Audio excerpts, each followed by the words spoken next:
I never thought I'd bury my own parents alive, not in the literal sense, but in the slow, suffocating way that comes from stripping away everything they held dear, piece by digital piece.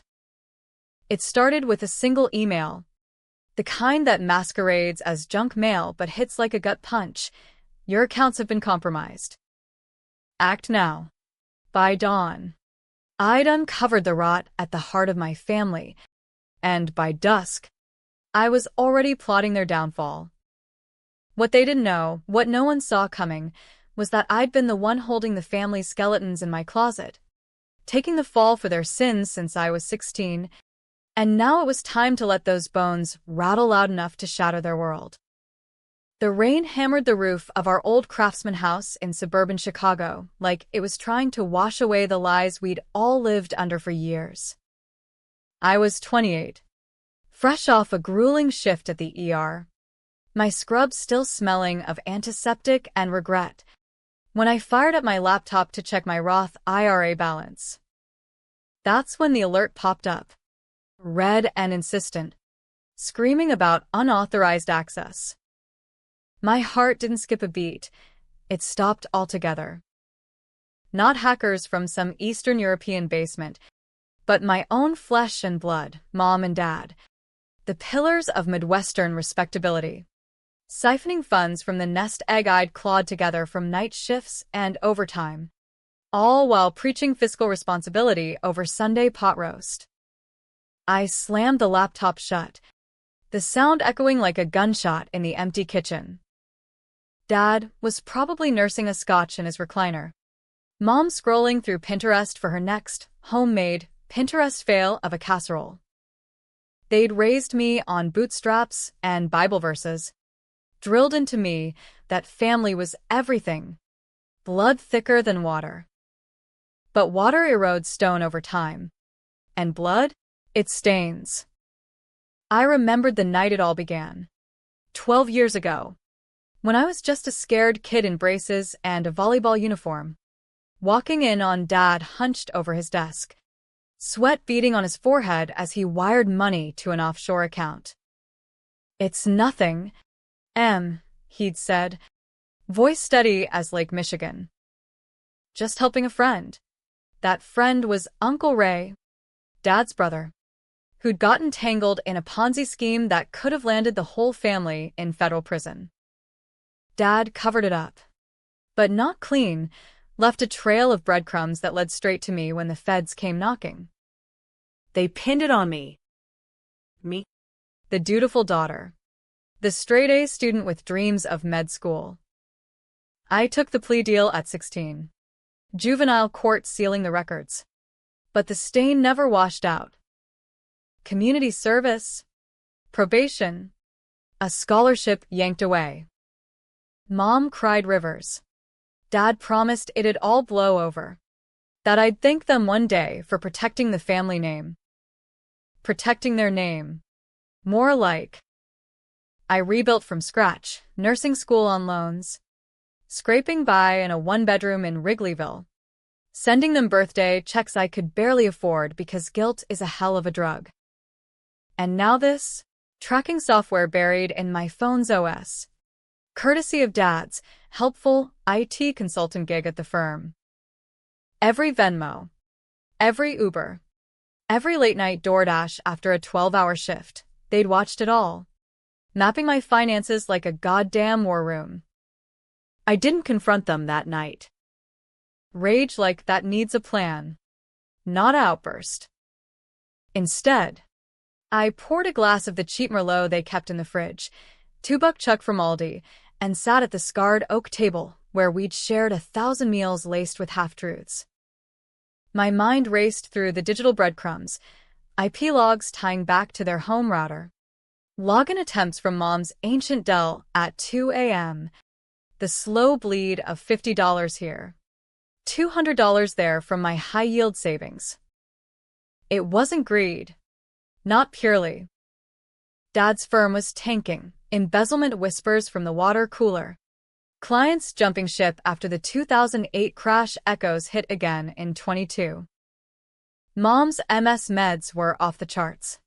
deductibles stacking like Jenga blocks. They saw my nest egg, $120K. Hard won from ER bonuses and side gigs, as their lifeline. For the family, Mom would have said, eyes misty, twisting the knife of obligation. But family? Fuck that.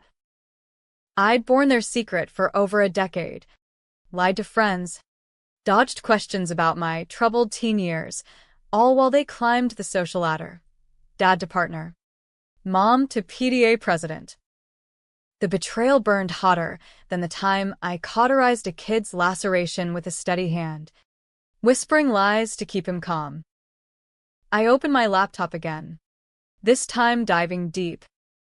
A quick script in Python, thank you. Online coding bootcamp scraped the tracking logs, revealing not just the drains but the depths. They'd hacked my work email. 2. Fishing for insider tips on hospital contracts Dad's firm was bidding on. Collusion. Bribery. The kind of shit that lands you in Supermax. Not a cushy retirement in Florida. By morning, the coffee was brewing, and so was my resolve. I slipped into the spare room, my old bedroom, still shrine-like with high school ribbons and faded Cubs posters, and booted up Dad's ancient tower he'd retired but never wiped. Password: Emma's birthday, 87. Pathetic. Files upon files. Ray's scheme docs. Falsified ledgers pinning it on me. And now, fresh hell. Spreadsheets modeling how to reallocate my assets without tripping alarms. They weren't just stealing, they were erasing me, line item by line item. I copied it all to a thumb drive, heart pounding like bass at a South Side club, then deleted the originals. Not gone cloud backups. Baby. I'd mirror their moves, but better. Work that day was a blur of sutures and sympathy, triaging gunshot wounds from a gang skirmish while my brain triaged grudges. A patient, old Mr. Kowalski with his emphysema rasp, caught my eye mid-chart. Life's too short for grudges. Nurse. But debts? Those you collect. He winked, and I nearly laughed. Karma's got a Polish accent. Back home, I started small. A fake email from HR to Dad. CCNG Mom. Emma's promotion. Confidential bonus structure attached. Inside, a Trojan horse. Malware that'd reverse the tracking. Feeding them ghost data. My savings? Mirrored to untouchable crypto wallets. Balances inflated to look ripe for the picking. They bit within hours. Dad's login pinged my alerts. Greedy clicks on the bait. Mom texted. So proud of you. Sweetie, dinner tonight. Subtext. Let's toast your success before we siphon it. I showed up with wine and war paint. Smile sharp as a scalpel. Over meatloaf, her specialty. Lumpy as regret, we chatted futures. Thinking of buying a place up north, I said. Casual. Lake house. Maybe. Their eyes lit. Visions of inheritance. No doubt. Dad probed. Smart with your money. Eminência. Always have been. Lies layered like lasagna. That night, as thunder rolled in off the lake, I escalated. From my apartment, VPN masked through a Toronto server, I posed as a whistleblower to Dad's firm's compliance hotline. Attached, snippets of those old Ponzi files. Redacted just enough to implicate without naming. Your partner's cooking books. Check IP 192.168.1.1. Their home address. By morning, auditors were circling. Dad's phone blowing up. Mom called me in hysterics. Something's wrong at the office. Honey. Your father's beside himself. I soothed. It'll be okay. Mom. Families stick together. But sticking? Nah. I was peeling them apart, layer by layer.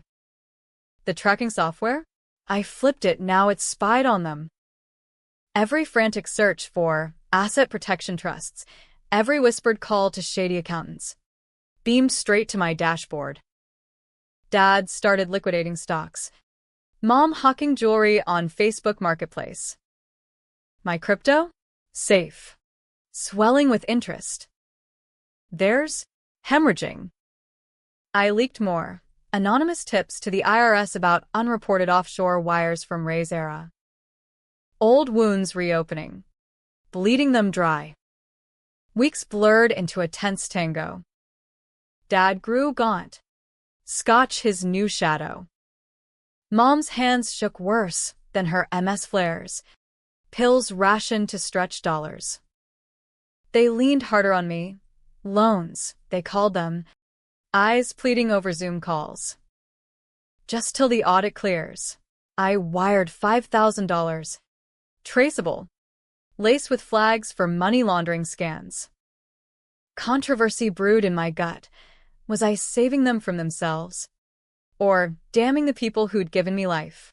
Friends noticed my edge. You okay? Ink? Look like you haven't slept since the Cubs won the series. I laughed it off. But inside, the scales tipped. Betrayal's a mirror. It shows you your own capacity for cruelty. The climax hit on a muggy July 4th. Fireworks cracking like accusations over the neighborhood barbecues. I'd invited them to my place, neutral ground, or so they thought. Ribs on the grill. Craft IPAs sweating in the cooler. The air thick with gunpowder and grudges. Dad cornered me by the fence. Breath sour. What's going on? Emma? The firm's suspending me. IRS letters. It's like the world's unraveling. Mom hovered. Tears streaking mascara. We need you, baby. More than ever. I set down my beer. The city skyline hazy beyond the rooftops. Unraveling? That's rich. Coming from you. The words hung. Then I unloaded the tracking, the drains, the decade-old frame job. Their faces crumpled. Denial. Then deflection. We did it for you, Dad barked. To keep you out of it back then. And now? We were desperate. Mom sobbed. Family first. Emma. Always. Desperate? Try delusional. I pulled up the laptop. Screens glowing with their digital sins, logs, ledgers, the works. Family, you built yours on my back. Time to pay the tab. What came next split me in two. I could have called the cops. Watched them cuffed on the holiday lawn. Neighbors gawking over sparklers. Or the feds. Dredging up Ray's corpse of a scheme. But revenge isn't black and white. It's the gray where morals bleed. Instead, I hit send on the final payload, a virus that wiped their devices clean, routed their remaining assets to frozen escrow accounts under federal review.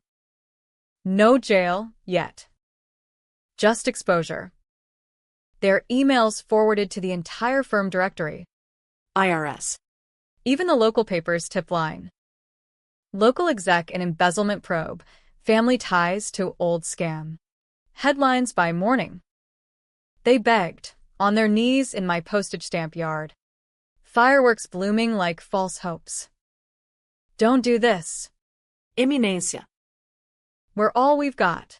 I stood there, rain starting to spit from the clouds, feeling the weight of every lie I'd swallowed. Part of me wanted to pull them up, hand them the wine, pretend we'd barbecue away the bad blood. But the girl who'd taken the fall, she was gone, buried under there for your own good bullshit. You had me, I said, voice steady as Tria. Now you've got each other. Figure it out. As sirens wailed distant. Probably nothing. But in my head, they were coming for them. I turned inside, locking the door soft as a sigh. The twist? In wiping their slate, I'd erased mine too. Those old records? I'd bundled them in the leak. Juvenile seal be damned. Now the world knew, not the perfect nurse, but the kid who'd fronted for felons. Job offers dried up overnight. Whispers in the halls. Controversy's a two-way street. I'd dragged them down. But the mud stuck to me too. Months later, from a dingy motel off I-90, new name half-adopted, I watched the news on a borrowed laptop. Dad copped a plea, house arrest, restitution. Mom in assisted living, MS unchecked. Ray? Finally indicted. The bastard. Me? Freelance coding from truck stops. Savings intact but soul scarred. Was it justice or just another layer of the con? Readers, hell. Even I still argue it in the quiet hours. Family's a debt you can't default on. But sometimes, bankruptcy's the only win. And in America's heartland, where the wind whips lies across the plains, that's as close to happy as it gets. I hit the road west that very night. The fireworks afterglow fading in my rear view as Chicago's lights blurred into the blacktop of I-90. The radio crackled with staticky classic rock, Springsteen howling about ghosts in the heartland, and I cranked it, letting Born to Run drown the what-ifs gnawing at my edges. What-ifs like, did Mom's sobs echo real pain? Or was it just the mask slipping? Did Dad's glare hold regret? Or the cold calculus of a man who'd always played the long game? I'd shattered their empire. But empires rebuild on ruins. And mine? It was ash. Scattered by my own hand. The motel in Rockford was the kind of place where the neon vacancy sign flickered like a bad omen. And the clerk didn't ask for ID if you paid cash. I checked in under Sarah Klein, a name pulled from a dog-eared paperback in the glove box, some Nora Roberts thriller about revenge served cold. Fitting. My phone buzzed, a text from an unknown number. We know what you did. Call off the dogs. Or we drag you down too. Mom? Dad? Or Ray? Slithering out from under his rock, I powered it down, smashed the SIM with my heel, and bought a burner at the gas station for $20 and a side of regret. Sleep came in fits, dreams laced with ER beeps and courtroom gavels, waking me sweat-soaked under threadbare sheets. By dawn, I was nursing black coffee in a vinyl booth at the Perkins across the street, scrolling dark web forums on the burner's data plan. Not for thrills, research. How to vanish proper. New SS and myths debunked. Ghosting credit scores. The art of the digital detox. I'd always been the fixer, stitching wounds both flesh and fiscal. But this? Self-surgery. No anesthesia. The leak had hit like a Midwest blizzard, swift and burying. My name trended on local Twitter feeds, NurseGate. Memes of me as the prodigal daughter, with devil horns over scrubs. Coworkers who'd shared shifts and secrets now posted think pieces. Was she victim or villain? Comments sections erupted. Protect family at all costs versus snitches get stitches. But enablers deserve the noose. Polarizing. Just like I'd engineered. No heroes here. Only survivors clawing for air. My old boss called, voicemail laced with HR legalese. Administrative leave. Pending investigation. Translation. You're toxic now. Emma. Pack your stethoscope. I ghosted west. The plains unfolding like an old map. Cornfields whispering secrets to the wind. Stopped in Iowa for gas and a gut check. Stared at my reflection in the restroom mirror. Eyes hollow as the empty highways. 28 felt ancient, like I'd lived 3 lives. The golden girl. the scapegoat, the scorched earth avenger. Betrayal's gift is clarity, brutal and unfiltered. I'd borne their crime, the Ponzi fallout, not out of love, but loyalty forged in fear. Fear of fracturing the facade, of being the kid without a safety net. Now? Free fall felt like flying. Omaha welcomed me with humidity and hubris. I crashed at a hostel run by ex-cons, ironic sanctuary, bunking with wanderers who smelled of weed and wanderlust. There, over lukewarm ramen, I met Jax, a tatted-up coder with a rap sheet longer than his ponytail. "You got that hunted look," he said, sliding me a beer. "Family?" I nodded, words sticking like burrs. He didn't pry, just shared his toolkit. Tor nodes, blockchain basics, scripts to scrub your online soul. In exchange, stories. Mine spilled halting, the tracking, the frame, the fireworks finale. He whistled low, Ballsy. but unfinished. They flipped the script yet. They had. By week 2, the burner's inbox overflowed, lawyers' letters threatening defamation suits. Mom's emails via cousin's account. "Please, Emma. we forgive you." Forgive me? The audacity burned hotter than Nebraska sun on asphalt. Dad's play was subtler, a PI tailing my trail. Sloppy enough to spot at a truck stop outside Lincoln. Bald guy in a Ford Focus. Nursing a Coke. Eyes flicking my way. I lost him easy, doubled back through a corn maze. Heart hammering like a bad EKG. But it lit the fuse anew. They weren't done scheming, neither was I. From a library in Lincoln, free Wi-Fi. Aircon humming like judgment, I dug deeper. Ray. The uncle I'd idolized as a kid with his tall tales and tic-tacs wasn't just indicted, he was out on bail. Lawyered up in a Des Moines penthouse. Public records painted the picture. Appeals filed. Assets hidden in LLC shells. And Dad? Whisper Networks said he'd cut a deal, naming Ray to lighten his load. Flipping like a politician at a fundraiser. Mom? Spiraling, overdoses on painkillers, hospitalizations hushed by NDAs. Controversy coiled tighter. Was I the monster for exposing them, or the savior pulling the plug on their toxic tango? I escalated from the shadows. A deepfake video, Jax's handiwork. My voice, but not my face, dropped anonymously to Ray's bail hearing docket. In it, Dad confessed the whole Ponzi pivot, me as Patsy. Grainy, convincing, enough to revoke bail and spike the headlines. Family feud turns felonious. Ray raged in interviews, calling me the ungrateful bitch who'd sell her soul for spite. Ouch. But accurate? The public split hairs. Justice for Ray trended alongside Empower the Betrayed. Therapists on TikTok dissecting the toxic family dynamic. I watched from a dive bar in Kearney, nursing a whiskey sour, feeling the weight of every share, every side-eye emoji. But twists breed their own. A week in Denver, Rockies jagged against the sky like accusations. I got a call on the burner.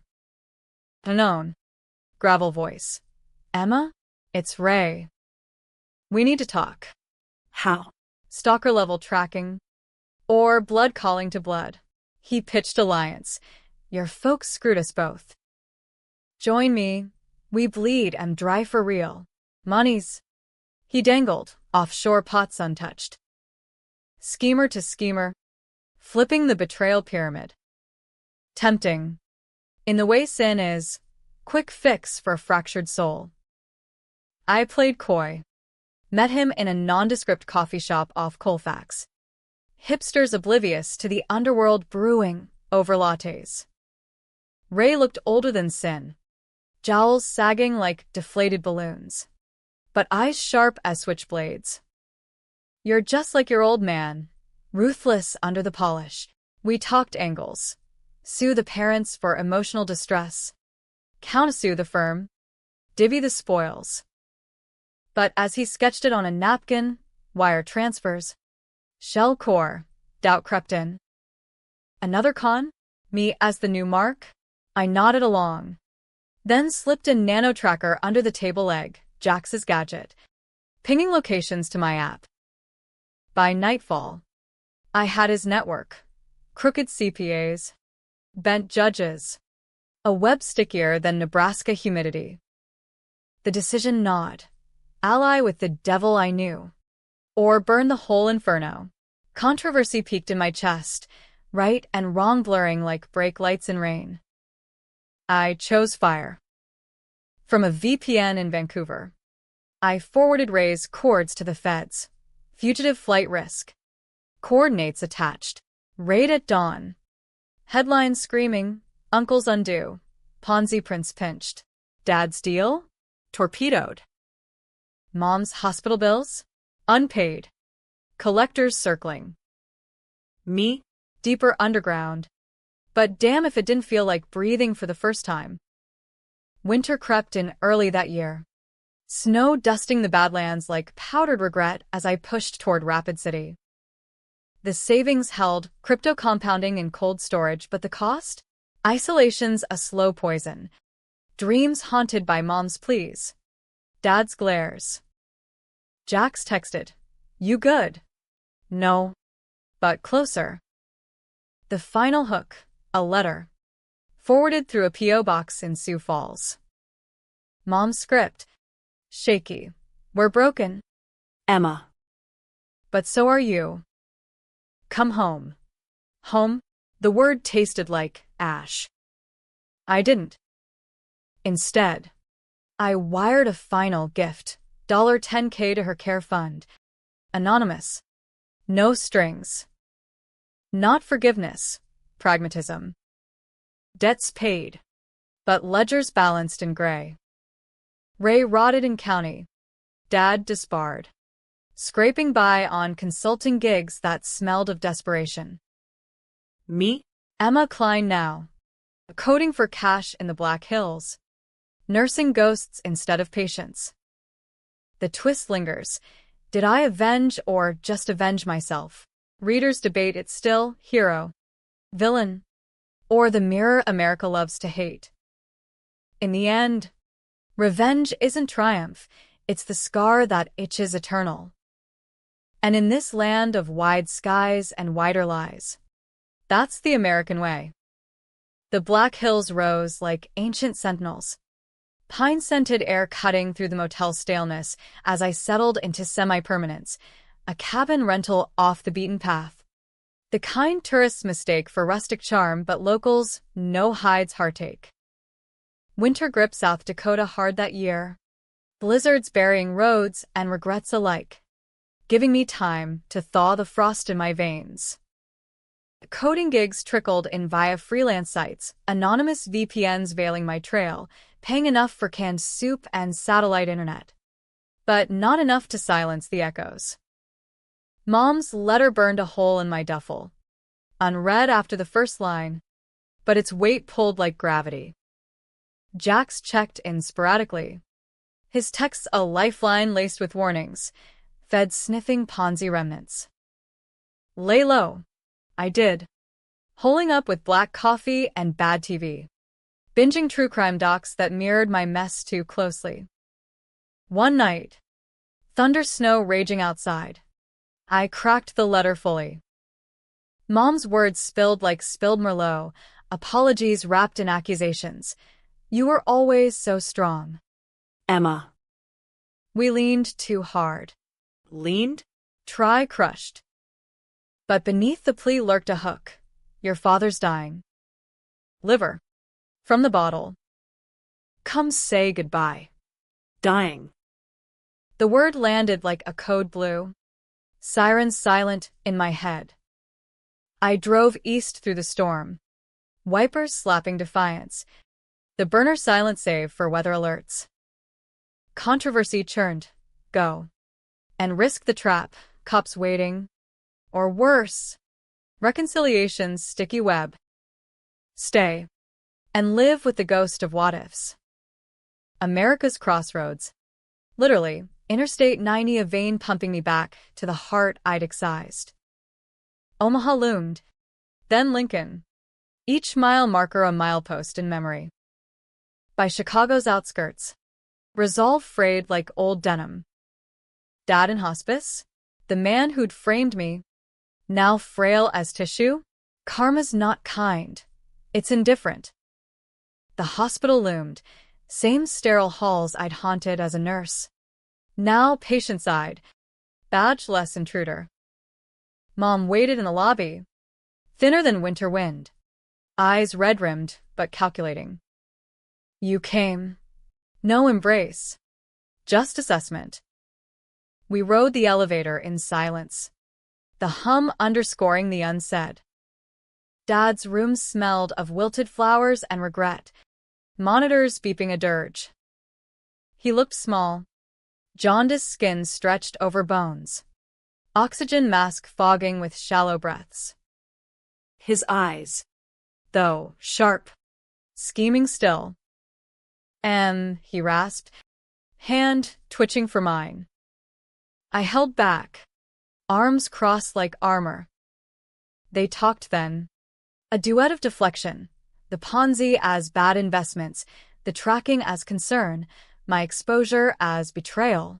Mom teared up. We were protecting you from Ray. From the world. Protecting? I'd lost scholarships. Friends. A decade to their shield. Dad coughed. Wet and final. I took the fall for Ray once. Thought you'd do the same. The audacity ignited. Your fall? I was the kid you sacrificed. Voices rose. Nurses peeking. The room a pressure cooker. Mom flipped. Ungrateful. After all we gave. Gave? Lies and ledgers. The twist uncoiled slow. Venomous. Dad wheezed a confession, not absolution. But ammunition. Ray's not the end. There's more, insurance fraud. Back in '09. We pinned a claim on you. 2. Sealed. But he trailed. Eyes gleaming. More skeletons? My juvenile record hid not just Ponzi echoes. But arson faked claims for payouts? Rage boiled over. But so did pity, these two, architects of their own abyss, dragging me down one last time. I could expose it, widen the wound, or seal it, walk away wholish. Instead, I chose the gray again. From the parking garage, rain-sheeting windshields, I called an old ER contact discreet. Owed me favors. Tip for insurance investigators. Check parents' address for fraud patterns. Circa 2009. Juvenile link. Emma last name. Anonymous. But lethal. By morning, as I peeled out westbound, alerts pinged. Raids. Indictments pending. Dad's last days? In custody. Monitors swapped for cuffs. Mom? Questioned. Collapsing in sobs to the press. My daughter's destroying us. The drive back blurred. South Dakota calling like a siren song. Freedom's edge. But the scar itched fiercer. I'd avenged the girl they'd broken. But at what cost? Public fallout exploded. Podcasts dissecting the Emma enigma. Therapists opining on generational trauma's revenge cycle. Sides formed. Stand with Emma for the betrayed daughter. Family forgiveness for the frail parents. Debates raged in diners and Reddit threads. No consensus. Just the delicious American discord. Spring thawed the hills. Wildflowers mocking my wilt. Jax visited once, road trip Dieter, bearing IPAs and insight. You didn't just burn. Eminência. You lit a bonfire for every kid they've scapegoated. We hiked Badlands trails. Badlands of our own histories, shared in snippets. He stayed a week, sparks flying cautious. But I shooed him south. Not ready for sequels, I said. He got it. Revenge leaves you radioactive. Summer brought gigs, cybersecurity consults, ironic armor for the digitally damned. Savings swelled, but so did solitude's bite. Ray wrote from prison, pen pal poison, offering truths for testimony. I burned the letter. Ashes scattered to the wind. Dad passed in July. Obit sanitized. Beloved father. Taken too soon. Mom? Community fundraiser for her plight. Midwestern martyrdom in full swing. I donated $1,000. Under, a daughter's regret. Not regret. Restitution's echo. The end? No tidy bow. I bought the cabin outright. Planted roots shallow as hope. Nursing? Occasional volunteer shifts in Rapid City clinics. Ghosts of scrubs whispering redemption. Controversy lingers in quiet moments. Was the final tip mercy killing or matricide of the soul? Readers argue it eternal, justice's price too steep, or betrayal's bill overdue. In America's vast, unforgiving canvas, where prairies stretch to infinity and grudges to the grave, I choose survival. Not happy, not tragic, just enduring. One coded line, one dawn at a time. And in that gray dawn, I find my peace, the revenge that freed me, flawed as the flag waving over it all.